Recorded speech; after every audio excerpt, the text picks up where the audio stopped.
लो भी सजनों बेलियों भाइयों बहनों, सलीम अख्तर हाजिर खिदमत है और आपकी खिदमत में सलाम बजा लाता है। ये जो पीटीआई और जजेस के खिलाफ वारदातियों की बढ़ते हैं, धमकियां हैं, झूठ हैं, धोखा है, फरेब है, घबराहट है, हड़बड़ाहट है, बदहवासी की आकाशी है। इस वक्त एक ही बात सच्ची है कि वारदातियों के लश्कर की सफों में खलबली मची है।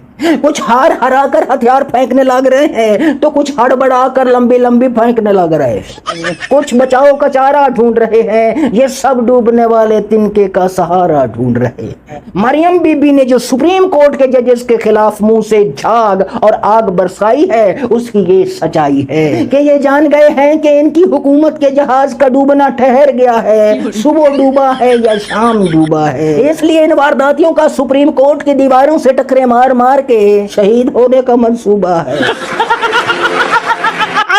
वारदातियों ने 2 जजेस को छोड़कर तीसरे नंबर की जज साहिबा को लाहौर हाई कोर्ट का चीफ जस्टिस लगाया था कि वो चीफ जस्टिस की कुर्सी पर बैठकर इनकी गुलामी करेगी, इनकी करप्शन के गंदे कपड़े धोएगी और लाहौर हाई कोर्ट को शरीफों का धोबी घाट बना देगी।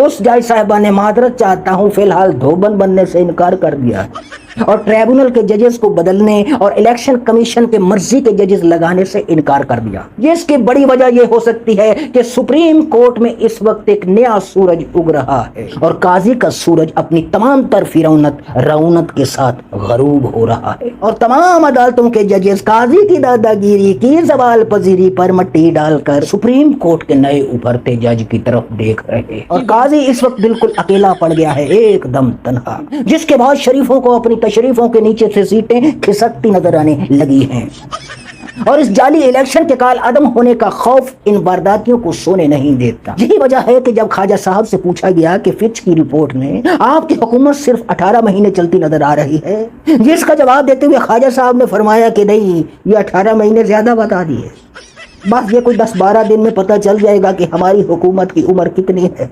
इसीलिए इस वक्त इमरजेंसी की खबर भी गर्म है। जैसे पहले एक अनाड़ी की हुकूमत गिराकर कौम को बताया गया था कि आए कौम, तुम्हें और इस मुल्क को तरक्की की लामुतनाही बुलंदियों तक पहुंचाने के लिए तजर्बाकारों को लाना जरूरी है। और जब बार बार ये तजर्बाकार, ये अफलातून, ये सुकरात, ये बुकरात नत्थू फत्तू निकम्मे नकारा निखट्टू साबित हुए और मुल्क का बुरा हाल, मईशत बदहाल और अवाम कंगाल हुए और मईशत के जनाजे के साथ साथ वतन अजीज से इखलाकियात की अर्थी भी उठ गई, तो अब ये खबर फैलाई जा रही है कि आए कौम, तुम्हें और वतन अजीज को तरक्की और खुशहाली की लामुतनाही बुलंदियों तक पहुंचाने के लिए इमरजेंसी जरूरी है। हाँ, ये मुल्क इस सिस्टम के लिए एक तजुर्बागाह है। तजुर्बे कर करके ना सिर्फ इस मुल्क को कौम का तिया पांचा उल्टाया गया, बल्कि इज्जत, गैरत और वकार भी लुटाया गया और पूरी दुनिया के सामने वतन अजीज का तमाशा बनाया गया। और आखिरी अफसोसनाक खबर है कि बन्नू के जुलूस पर फायरिंग हुई और कुछ लोग अपनी जान से गए। उनका कसूर ये था कि वो हर किस्म की दहशतगर्दी और हर किस्म के ऑपरेशन के खिलाफ पूरा अमन जुलूस निकाल रहे थे। अब अमन के लिए निकाले गए जुलूस से न जाने किसको तकलीफ पहुंची, अवाम के एक साथ बाहर निकलने पर न जाने कौन खौफजदा है। हालांकि दूसरी तरफ इस्लामाबाद में दफा 144 लगी थी। मुहर्रम उल हराम के दिन थे, आशूरा के दिन थे। टीएलपी को फलस्तीन पर हमले के 9 महीने बाद अचानक ये पता चलता है कि फलस्तीनियों पर जुल्म हो रहा है और वो अचानक दफा 144 की मौजूदगी में आशूरा के दिनों में अपने ठंडे मीठे मुतालबात लेकर इस्लामाबाद में धरना देकर बैठ जाते हैं और पुलिस उनको प्रोटोकॉल देती है और हुकूमत उन पर सदके वारी जाती है।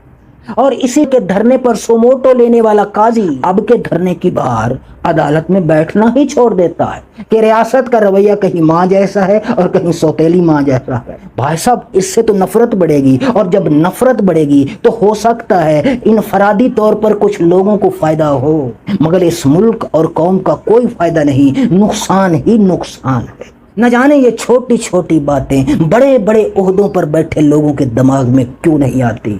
तो भाई साहब, अगर आपको मेरी वीडियो पसंद आई हो और आपने अभी तक मुझे सब्सक्राइब नहीं किया तो सब्सक्राइब करो और बाकी लाइक करो, कमेंट्स करो, शेयर करो, क्योंकि मुझ जैसा किसी अफलातून का, सुकरात का, बुकरात का भतीजा कहीं और नहीं मिलेगा।